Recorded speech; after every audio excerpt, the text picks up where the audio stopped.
न्यूराज coaching classes के इस online व डिजिटल प्लेटफॉर्म पे आप सभी दोस्तों का हार्दिक अभिनंदन में स्वागत है। जैसा आपको विदित है, भारत रत्न से जिनको अभी नवाजा गया है, आपको उन सभी महान विभूतियों और हस्तियों के बारे में मैं आपको बताने जा रहा हूं। तो भारत रत्न क्या होता है, इस भारत रत्न की शुरुआत कब हुई, किसको हाल ही 2024 में भारत रत्न मिला है, एक साल में कितने भारत रत्न मिले जा सकते हैं, ये सभी इन सभी पहलुओं के ऊपर इस क्लास में हम विस्तार से चर्चा करने वाले हैं। ये है भारत रत्न पुरस्कार। ये आप देख रहे हैं इस प्रकार का एक जो पत्र है, ये आप देखो आगे। भारत रत्न से जुड़ी हुई महत्वपूर्ण बातें कौन कौन सी बातें हैं। भारत रत्न देश का सर्वोच्च नागरिक सम्मान है। मतलब अगर किसी व्यक्ति को भारत रत्न दे दिया जाता है तो ये है कि वो अपने आप में एक प्रकार से ऐसी महान विभूति और हस्ती बन जाता है जो देश के लिए प्रेरणा का स्रोत होता है, प्रेरणा का पुंज होता है। अगर हम संवैधानिक स्थिति के अनुरूप देखें तो जिस प्रकार से राष्ट्रपति, हमारे देश के उपराष्ट्रपति, इनकी स्थिति होती है, अगर उनको वीर्यता क्रम के अनुसार देखें तो ठीक उनके समकक्ष उनकी स्थिति होती है। भारत रत्न देश का सर्वोच्च नागरिक सम्मान है।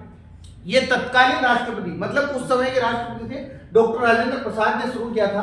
डॉक्टर राजेंद्र प्रसाद के द्वारा शुरू किया गया है। प्रश्न मान लो सीधा है कि भारत रत्न किस राष्ट्रपति के कार्यकाल में शुरू किया गया था, तो डॉक्टर राजेंद्र प्रसाद के कार्यकाल में शुरू किया गया था। किसी धर्म, देखिए इस लाइनों को थोड़ा ध्यान से रखना, किसी धर्म, जाति, लिंग या क्षेत्र के व्यक्ति को मिल सकता है ये सम्मान। इसमें कोई विशेष क्राइटेरिया नहीं है कि ये उस व्यक्ति को मिलेगा, लेकिन मान लो ये है कि किसी भी व्यक्ति को जिसने समाज के अंतर्गत उत्कृष्ट कार्य किया हो उसको मिल सकता है। आगे क्या है, सम्मान में एक प्रमाण पत्र और एक मेडल मिलता है। यहाँ पर ये देखो सबसे बड़ी बात है, यहाँ पर कोई नगद राशि नहीं मिलती है।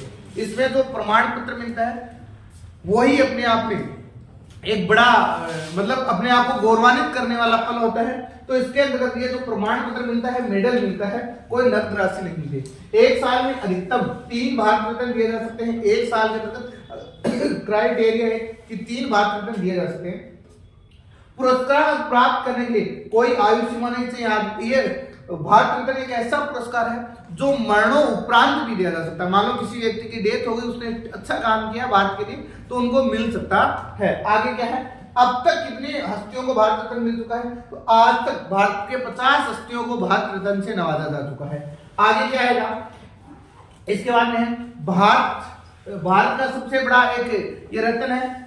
डॉक्टर सबसे पहले 3 व्यक्तियों को मिला था, डॉक्टर सर्वपल्ली राधाकृष्णन, चक्रवर्ती राजगोपालाचारी और डॉक्टर चंद्रशेखर वेंकट रमन। उनके बाद में मिला था डॉक्टर भगवान दास को, डॉक्टर मोक्ष मुंडक विश्वराय को, पंडित जवाहरलाल नेहरू को, गोविंद वल्लभ पंत को, डॉक्टर थोंडे केशव कर्वे को, डॉक्टर वीरेंद्र चंद्र राय को, पुरुषोत्तम दास टंडन को, डॉक्टर राजेंद्र प्रसाद को, जाकिर हुसैन को, डॉक्टर पांडुरंग वामन काणे को, लाल बहादुर शास्त्री को, इंदिरा गांधी को, ठीक है ना, के मदर टेरेसा को, ये आचार्य विनोबा भावे को, राजीव गांधी को, सरदार वल्लभ भाई पटेल को, मोरारजी देसाई को, अब्दुल कलाम को, कितने लोग, अटल बिहारी वाजपेयी को, मतलब और ये सचिन। खेल के क्षेत्र में ये आप याद रखना, यहाँ एक आपको थोड़ी सी मैं अलग लाइन बता रहा हूँ।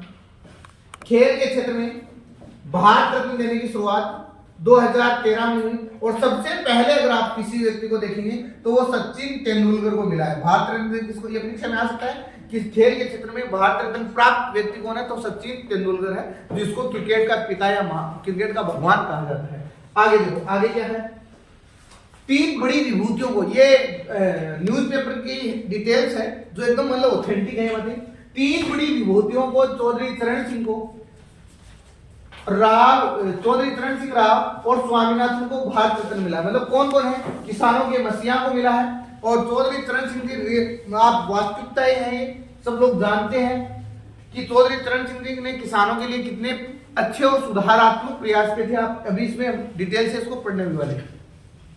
उसके बाद में पीवी नरसिम्हा राव को मिला है और हरित क्रांति के जनक एम स्वामीनाथन को। मतलब 3 व्यक्ति हैं, चरण सिंह है, ठीक है, पीवी नरसिम्हा राव है, स्वामीनाथन है।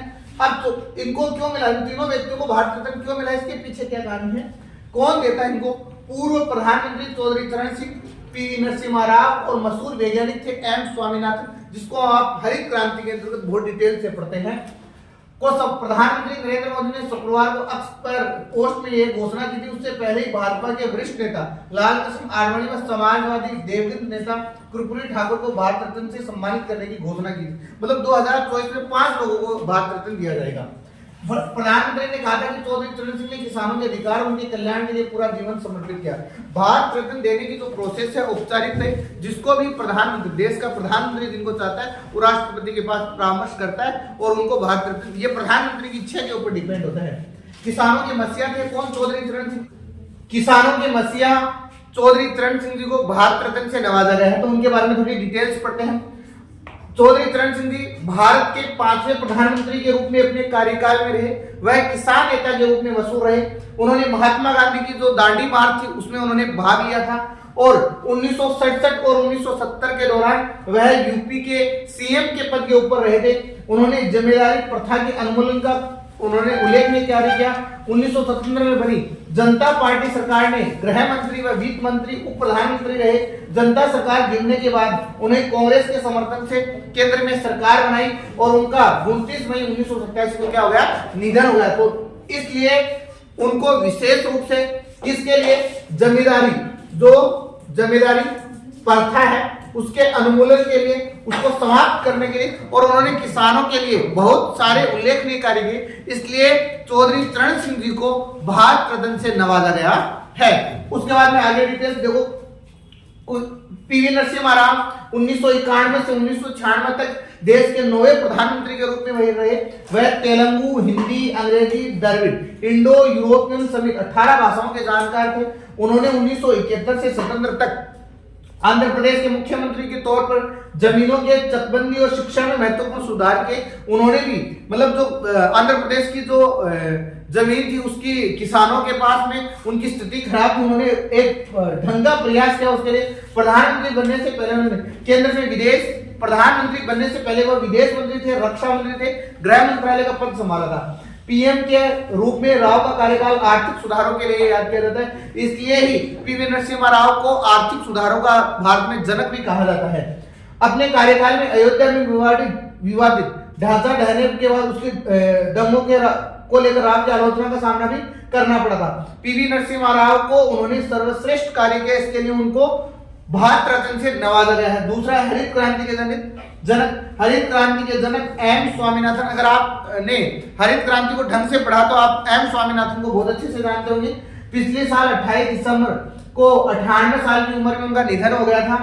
60 के दशक में भारत और अमेरिका में गेहूं पर निर्भर था, लेकिन स्वामीनाथन के गेहूं की नई किस्म की बीज विकसित करने के बाद में 1971 में जरूरत से अधिक खाद्यान्न उत्पादन करने वाला देश बन गया। उन्हें धान व आलू की उपज बढ़ाने में योगदान के लिए भी जाना जाता है। उन्हें 1971 में रेमन मैग्सेसे जो पुरस्कार होता है वो मिला। 1987 में विश्व खाद्य पुरस्कार से भी नवाजा गया था। 1967 में उन्हें पद्म श्री मिला। 1972 में पद्म विभूषण मिला और 1989 में उन्हें पद्म विभूषण से सम्मानित किया गया। 3 बड़े हस्तियों को अभी हाल ही में नरेंद्र मोदी सरकार ने भारत रत्न दिया है। अब सम्मान के साथ उन्होंने एक संदेश भी दिया है। क्या है वो संदेश? ये देखना, मोदी सरकार ने Chaudhary Charan Singh, M S Swaminathan, P V Narasimha Rao को भारत रत्न देकर किसान, विज्ञान और आर्थिक सुधार का सम्मान किया है। मतलब उन्होंने किसान का सम्मान किया है, आर्थिक युग का सम्मान किया और विज्ञान का सम्मान किया। ये ऐसा मोदी सरकार का सकारात्मक संदेश है। उसके बाद में किसान के मसीहा चौधरी चरण सिंह के बारे में इसके ऊपर डिटेल्स है, जो आपको अगर आपने हमारे टेलीग्राम को ज्वाइन कर रखा तो आपको ये डिटेल्स, ये जो भी स्लाइड के ऊपर सामग्री है वो आपको वहां भेज दी जाएगी। उसके बाद में आगे क्या है, हम लोग स्पेशल अभी हाल ही में आज आपने देखा होगा 13 फरवरी से आर्मी जीडी के ऑनलाइन आवेदन मांगे जा रहे हैं। 13 फरवरी से आप लोगों से परीक्षा फॉर्म मांग रहे हैं और मैं special batch only for army के लिए, उसमें आप लोगों को टेस्ट की और साथ में फिजिकल की दोनों की तैयारी करवाई जाएगी। पूर्णतः से नया बैच होगा, सोमवार से शुरू होने जा रहा है और इसकी संभावित परीक्षा अप्रैल और मई में है। परीक्षा फॉर्म तो आपसे मांग ली है, ये बात तो उन्होंने 13, अगर आपने फॉर्म नहीं भरा तो फॉर्म जाके भर देना 13 फरवरी के बाद में। हमारे पास हॉस्टल की सुविधा है। आप सोमवार से यह बैच शुरू होने जा रहा है। अगर आप इस बैच को ज्वाइन करने के इच्छुक हैं तो हमारे जो कोचिंग के जो ऑफिस के नंबर दिए गए आप उन पे संपर्क करके हम लोगों से